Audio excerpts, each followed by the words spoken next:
여러분, 오늘의 말씀의 제목은요, 하나님의 판단을 신뢰하기라는 제목입니다. 여러분, 우리가 잘 알고 있는 이 출애굽기는 전능하신 하나님과 그리고 이스라엘에서 가장 위대한 지도자라고 불리는 모세의 이야기를 담고 있는 책이죠.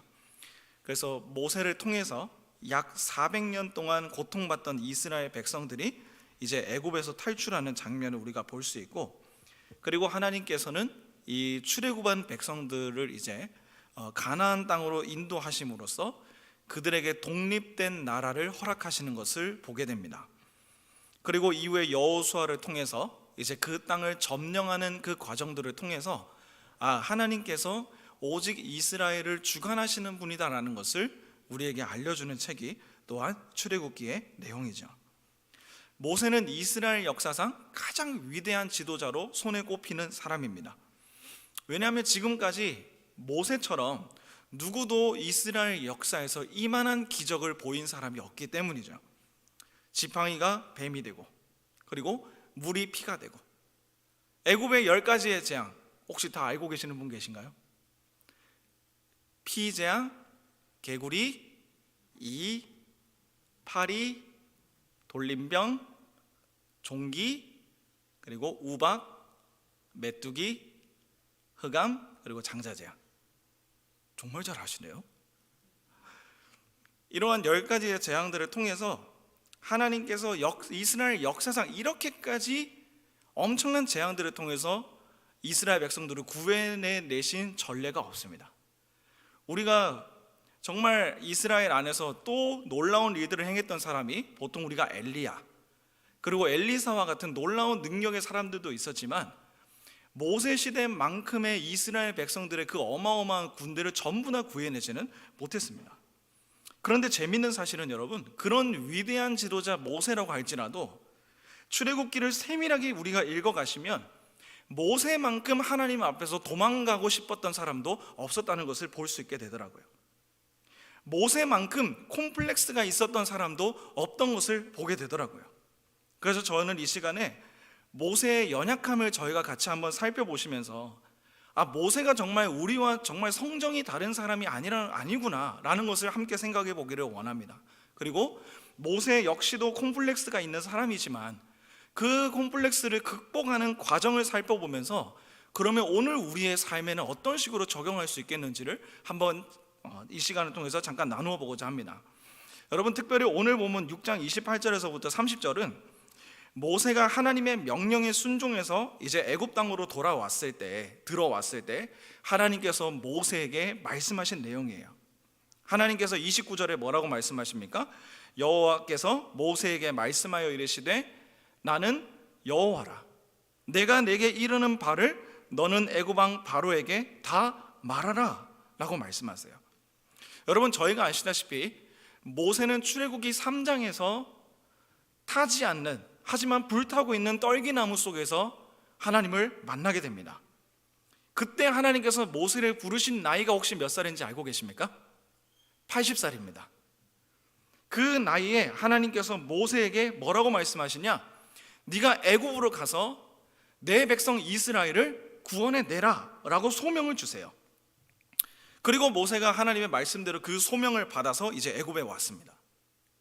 그런데 애굽에 온 모세가 하나님의 뜻에 순종해서 왔거늘 지금 우리가 보고 있는 29절에 있는 말씀은 하나님의 말씀대로 순종하지 못하는 모세의 모습을 보게 되는 거예요. 30절 한번 보시겠습니다. 모세가 여호와 앞에서 아뢰되 나는 입이 둔한 자이오니 바로가 어찌 나의 말을 들으리까, 이렇게 말하고 있어요. 여러분, 왜 모세가 하나님 앞에 이렇게 거절하는 모습을 보여줄까요?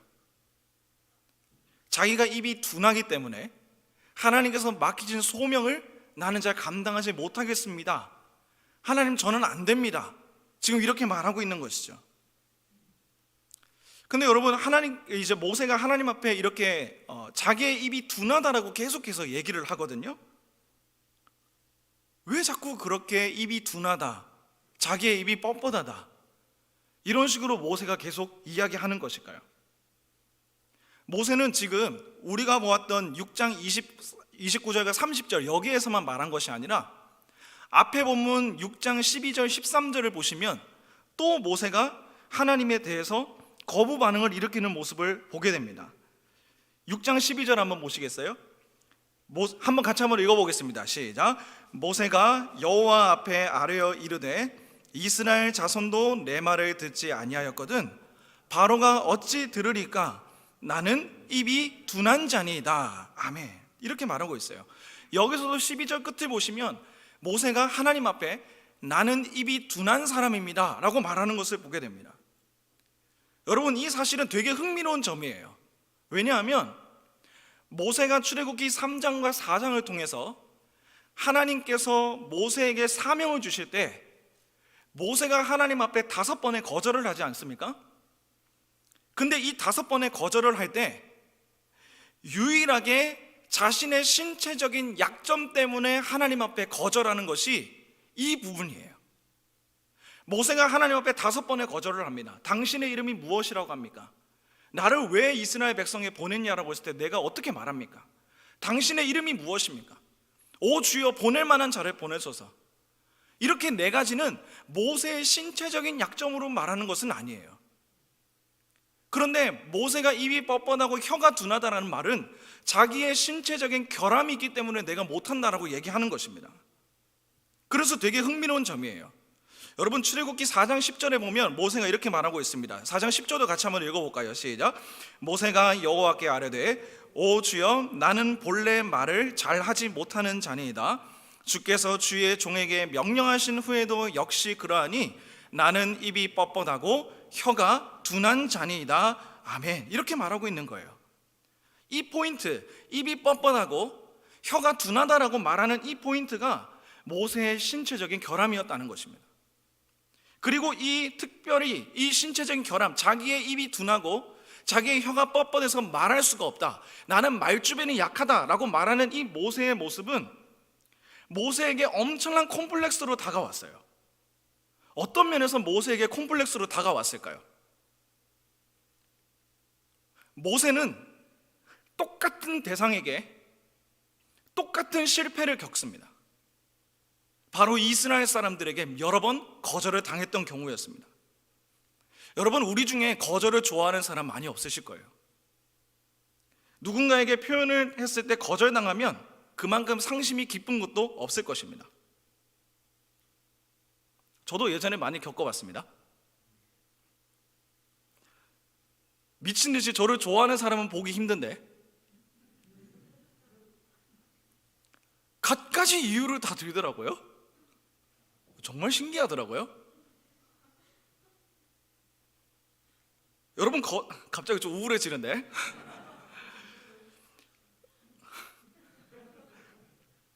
그래서 이 거절이라는 것이 여러분 상당히 무섭죠. 내가 무언가를 제안했을 때 누군가가 거기에 대해서 거부 반응을 일으킨다면 그것만큼 우리에게 어려운 마음도 없을 것입니다. 내가 냈던 어떤 기획안이나 내가 어떤 제안을 했던 그러한 프로젝트가 한 번 정도 막히는 것은 그럴 수 있다 칠 거예요. 그러나 그것이 여러 번 거절을 당한다든지, 또는 내가 속한 모임에서 내가 대화의 주제를 꺼냈거나 내가 어떤 대화의 방향을 이끌어가고 싶어서 나는 내 나름대로 맞장구를 친다고 생각했는데 보니까 나를 빼고 어떻게 대화의 형태가 이루어간다는 것을 느낄 때면 우리가 느낄 수 있는 선택은 2가지일 겁니다. 버틸 수 있거나 떠나거나. 그렇게 우리가 가질 수 있겠죠. 여러분, 모세는 똑같은 대상으로부터 똑같은 거절을 당했던 사람이었습니다. 실패를 겪었던 사람이었어요.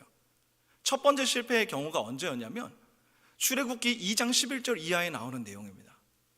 모세가 장성하여 40살이 되었을 때 그가 자신의 백성들을 돌볼 생각을 하고 있던 차에 누구를 죽이죠? 애굽 사람을 돌로 쳐 죽이는 사건이 발생하게 되죠. 그래서 모세는 이때 사건들을 기준으로 이스라엘 백성들이 자신을 따라올 것이라고 생각했어요. 자기가 애굽 사람을 죽였기 때문에 모세가 우리를 구원하려고 하나 보다, 이런 마음을 가지고 사람들이 모세를 따라올 것이라고 생각했어요. 그런데 정작 이스라엘 사람들의 반응은 전혀 그렇지가 않았죠. 사도행전 7장 25절에서는 이렇게 말씀하고 있습니다. 모세는 그의 형제들이 하나님께서 자기의 손을 통해서 구원해 주시는 것을 깨달으리라고 생각했으나 그들이 깨닫지 못하였더라. 그래서 이스라엘 백성들은 자신을 구원해 주겠다라고 하는 이 모세의 말을 전혀 듣지 않고 오히려 모세를 배척해 버립니다. 왜냐하면 그것이 나중에 출애굽기 14장에 그 이유가 나와요. 애굽에서 사는 것이 내가 광야에서 지내는 것보다 낫기 때문입니다. 노예로서의 삶을 사는 것이 더 낫다는 것입니다. 어떤 누군가가 구해줘서 우리가 광야로 나간다? 자유는 얻을 수 있다? 하지만 자유를 얻게 된다고 해서 꼭 좋은 게 아니라는 것이죠. 이스라엘 백성들은 그 어떤 찌든 삶을 살고 있었어요. 노예로서의 삶. 그렇기 때문에 모세가 자기들을 구원할 거라는 그 생각에 대해서 전혀 동의하지 않았던 것입니다. 그들의 마음은 완악한 마음인 채로 노예 생활을 살고 있었어요. 적어도 노예 생활은 자신의 삶이 어떻게 될 것인지 자기의 한정적인 그 눈이지만 자신의 미래가 보이잖아요. 근데 광야는 미래가 없어요. 어떻게 될지 모르거든요. 그래서 이스라엘 백성들이 모세를 배척하기 때문에 모세는 자기 홀로 미디안 땅으로 도망갑니다. 본인이 먼저 출애굽을 하는 것이죠. 이것이 모세의 첫 번째 실패였습니다. 40살이라는 짱짱한 나이에, 지금도 저희가 40살 하면 여전히 창창한 나이라고 볼 수 있겠죠. 그런데 그러한 나이에 이스라엘을 구하기 위해서 뭐라도 해보려고 했지만 그 일이 막혔습니다. 중재자로서의 실패한 모세의 모습을 보게 된 것입니다. 그리고 그 중재자로서 자신이 이스라엘 사람들에게 받은 상처가 얼마나 컸던지 모세는 미디안 땅에서 40년 동안이나 그의 나이가 80살이 될 때까지 하나님의 소명과는 완전히 멀어진 채 그러한 삶을 살아왔죠. 여러분, 실패는 이렇게 우리를 좌절하게 만듭니다. 실패는 우리에게 무력감을 줍니다. 여러 번의 거절, 동일한 대상으로부터의 거절은 우리에게 상실감을 줍니다. 우리가 도저히 일어설 수 없도록 만들죠. 똑같은 상황에 대해서, 똑같은 사람에 대해서 겪는 그러한 것들, 성취하지 못해서 나타나는 그러한 막연한 두려움들, 내가 다시 한 번 더 그 일을 해낼 수 있을까? 내가 다시 한 번 더 그 일 가운데 도전할 수 있을까? 내 안에서 그런 역동적인 힘을 내지 못하도록 실패는 계속 우리의 마음을 누른다는 것이죠. 그리고 난 다음에 모세의 두 번째 실패는 무엇이었을까요? 두 번째 실패는 하나님의 말씀대로 순종해서 바로 왕에게 대화를 했음에도 불구하고 거절당한 케이스였습니다. 출애굽기 5장 1절을 나중에 보시게 되면 바로 이제 모세가 하나님의 말씀대로 순종해서 바로 왕에게 어떻게 말하냐면 내 백성을 보내주시오. 그러면 그들이 광야길을 걸어가서 내 하나님 아버지께 제사를 드릴 것입니다 라고 바로 왕에게 선포합니다. 이거 하나님이 시키신 일이에요. 하나님이 하라고 명령하신 일이에요. 모세는 가기 싫다고 5번이나 떼었지만 하나님께서 가라고 하셨기 때문에 일단 순종했습니다. 그러면 순종했으면 하나님이 그 길을 열어주셔야 되는 거 아닌가요? 우리의 생각에는. 그래서 모세가 바로왕에게 얘기했어요. 근데 우리가 결과 너무 잘 아시잖아요. 바로왕이 한 번만에 굽신하면서 보내줬습니까? 아니에요. 바로왕이 했던 대책은 무엇이었습니까? 사람들을 보내주는 것이 아니라 이스라엘 사람들의 고통을 더 가중시키는 그러한 모습을 보여줬죠. 너희가 게으르다 하기 때문에 저쪽 광야 가서 제사나 드리겠다고 지금 이런 말도 안 되는 소리를 하고 있구나. 죄를 더 가중시켜주는 것입니다. 짐을 더 가중시켜주는 거예요. 누구 때문에요? 모세의 그 방정 맞은 입 때문에요. 그게 이스라엘 사람들의 평가였습니다. 모세는 하나님의 순종하심을 따라, 명령하심을 따라 순종하는 마음으로 그렇게 행했지만 사람들로부터 돌아오는 말대답은 하나님께서 너를 판단하기를 원하신다, 저주하는 모습을 보게 돼요. 여러분, 순종했는데 왜 그럴까요? 모세는 같은 실수를 같은 대상에게서 같은 실패의 모습들을 보임으로써 그 실패의 콤플렉스가 계속 자신을 괴롭히고 있었던 것 같습니다. 그래서 그의 입에서 나오는 말은 항상 나는 입이 뻣뻣하고 혀가 둔한 사람입니다. 나는 아무것도 못하는 사람입니다. 어떻게든 하나님의 말씀에 순종해서 일단 갔어요. 가서 하나님 말씀대로 전했어요. 하지만 상황은 더 안 좋아지죠. 상황이 꼬여요. 여러분, 하나님 왜 이러시는 걸까요? 왜 하나님 말씀에 순종했는데 안 될까요? 지금 하나님이 하시는 행동을 보면 모세 개인을 딱 놓고 봤을 때 여러분, 모세에 대한 배려가 전혀 없는 것처럼 보이지 않습니까?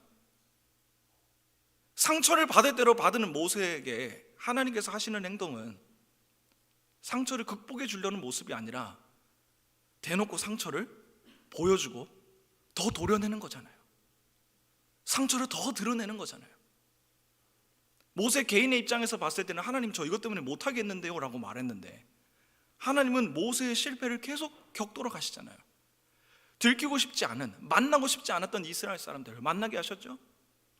애굽으로 가기 싫었는데 가게 하셨죠. 말하기 싫었는데 말하게 하셨죠. 말했어요.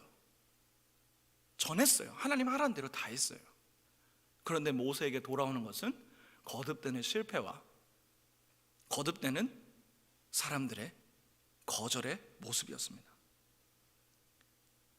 여러분, 모세를 향한 하나님의 판단이 너무 이상하다고 생각되지 않으십니까? 근데 여러분, 여기서 볼 수 있는 우리가 모세의 위대한 점이 무엇인지 또 아십니까? 모세는 이 문제에 대해서 하나님 앞에 징징대면서도 이 문제를 피하지 않았다는 것입니다. 여러분, 모세는 자기에게 주어진 현실에 대해서요, 정말 도망가고 싶었어요.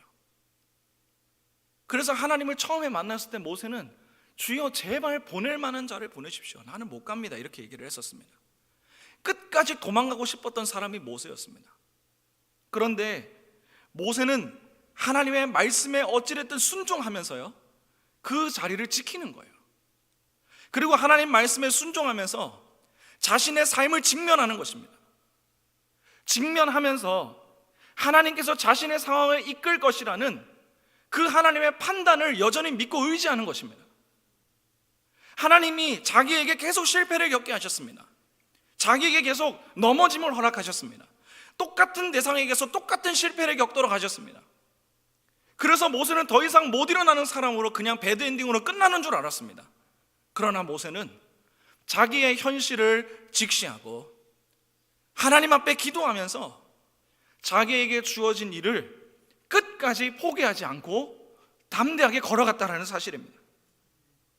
여러분, 그래서 정말 재밌는 사실은요, 이 6장 30절 이후로 모세의 입에서 더 이상 입이 뻣뻣하다, 내가 혀가 둔합니다 라는 말이 절대로 나오지 않습니다.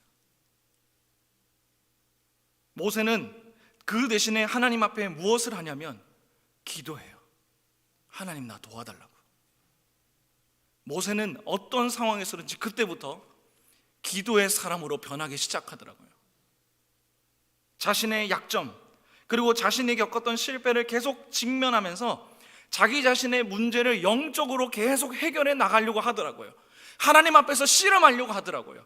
하나님 앞에서 자기 자신의 모습들을 계속해서 점검하고 하나님 앞에 계속해서 징징대는 것 같지만 모세는 자기가 해야 될 일에서 벗어나지 않고 그 속에서 하나님을 찾으며 담대하게 나아갔다는 것입니다. 사랑하는 성도 여러분, 여러분들의 삶에 피하고 싶은 현실이 있으십니까? 여러분들의 삶에 계속되는 실패와 계속된 여러 가지 어려움들로 인해서, 또는 내가 성취하지 못하는 어떠한 계속적인 실패가 나를 계속 억제고 있지는 않으십니까? 여러분들의 마음속에 대면해야 될 존재가 있지만 내가 그 사람을 회피하고 있지는 않습니까? 여러분들 가운데 내가 이거 정말 꼭 해야 된다고 내 머리는 알고 있지만 내 몸이 따라가지 못해 여전히 괴로워하고 있는 분들이 계십니까? 또는 내 안에 내면에 있는 어떤 상처의 부위가 남들에게는 전혀 알려지지 않고 싶은 그러한 부위가 혹시 있으십니까? 여러분, 우리가 모세를 보면서 하나님이 모세의 삶을 판단하시고 그의 인생을 이끌어 가시는 것을 보시면서 하나님이 우리의 삶도 여전히 붙들고 계시고 하나님이 우리의 삶도 온전하게 그리고 가장 선하신 방법으로 내 삶을 판단하실 것임을 우리가 믿을 수 있기를 주님의 이름으로 축복합니다. 여러분, 여러분들에게 주어진 현실 정말 직시하시면서 믿음으로 오히려 담대히 나아가셨으면 좋겠습니다. 여러분들에게 주어진 현실이 어떤 상황이든 어떠한 환경이든 또한 어떠한 인물과 대면하고 있든 어떠한 모습으로 내가 지금 자리하고 있든 그것이 내게 주어진 어떤 미션이든 여러 가지 상황이든 어떤 내면의 나의 감정의 나의 씨름이든 우리가 해야 할 일은 도망가지 않는 것입니다. 우리의 삶 가운데 선하게 인도하실 하나님의 판단을 믿는 것입니다. 하나님은 여전히 내 삶을 온전하게 인도하시리라. 하나님이 여전히 내 삶을 선하게 인도하시리라. 나는 이전에도 그렇고 지금도 그렇고 계속해서 실패의 삶을 겪어왔다 할지라도 여전히 내 안에는 성취하지 못한 내면의 콤플렉스가 있다 할지라도 여전히 내 안에는 남들에게 드러내지 못하는 나만의 어떤 약점들이 있다 할지라도 하나님이 내 삶을 선하게 인도하시리라. 그 하나님의 선한 판단을 의지할 수 있는 저와 우리가 되기를 소망합니다. 여러분, 그래서 위대한 신학자 칼빈은요 출애굽기 주석을 쓰면서 이런 표현을 적었습니다. 그러나 우리가 무리한 일을 당할 때는, 인생에서 우리가 무리한 일을 당할 때는 경건하게 하나님의 은밀한 판단을 사모하며 근신하면서 지혜를 얻으라. 여러분, 여기서 볼 수 있는 포인트는 경건하게입니다. 경건하게 하나님의 판단을 사모하라는 것입니다. 경건하다는 것은 여러분 우리가 하나님의 주권을 인정하는 것입니다. 그리고 우리가 믿음 위에 서 있는 것을 말합니다. 세상 사람들처럼 될 대로 되라 포기식의 신앙이 아니라 하나님이 여전히 내 상황과 내 현실 가운데 계시는 분이라는 것을 의지하고 인식한 상태에서 전능하신 하나님의 구원의 손길을 바라보는 삶이 경건의 모습입니다. 지금까지 하나님께서 내 삶을 어떻게 인도해 오셨든지 간에 그것 또한 하나님의 판단이셨다. 앞으로 내 삶을 어떻게 인도해 가시든지 간에 그것 또한 하나님의 판단이다.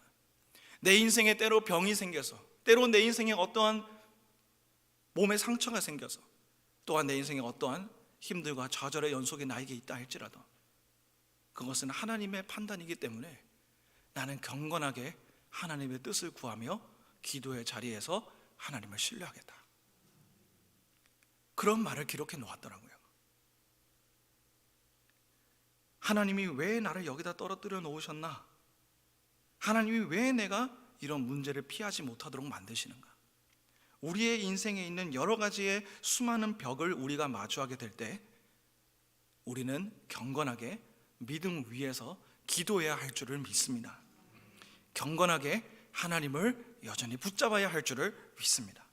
그렇게 우리가 한 스텝 한 스텝 걸어가면 되는 것입니다. 여러분, 그것이 멀리 볼 줄 아는 사람입니다. 사랑하는 성도 여러분, 여러분들의 삶의 길을 주님께 맡기시기를 바랍니다. 하나님이 여러분들의 상처를 들추시는 것을 믿음으로 이겨내시기를 바랍니다. 하나님이 여러분들의 과거의 아픔을 건드리실 때는 그만한 이유가 분명히 있다는 것을 믿음으로 받아들이시기를 바랍니다. 그리고 주님께서 상처 뒤에 더 큰 은혜로 우리의 삶을 선하게 인도하실 것을 믿으시기를 바랍니다. 시편 37편 5절에서 6절은 이렇게 말씀합니다. 우리 같이 한번 읽어볼까요? 시작. 내 길을 여호와께 맡기라. 그를 의지하면 그가 이루시고 내 의를 빛같이 나타내시며 내 공의를 정오의 빛같이 하시리로다. 아멘. 인생의 모든 걸음을 주님께 맡길 때 주님이 이루십니다. 우리의 인생의 모든 여정을 하나님께 맡길 때 하나님이 나의 남은 삶도 선하게 인도하십니다. 그를 의지하면 그가 이루십니다. 내가 길을 걸어가는 것 같다 할지라도 믿음 위에 서 있는 사람은 하나님이 그 사람의 길을 인도하시고 지도하신다는 것을 믿으시기를 바랍니다. 그리하여서 전능하신 하나님의 은혜가 오늘 저와 우리 모두의 삶 가운데 함께 하셔서 우리 모두가 모세와 같이 한 걸음 한 걸음 남은 삶을 주님을 향해 믿음으로 멋지게 전진하며 나아가는 저와 우리 모두의 삶이 될 수 있기를 주님의 이름으로 축복합니다.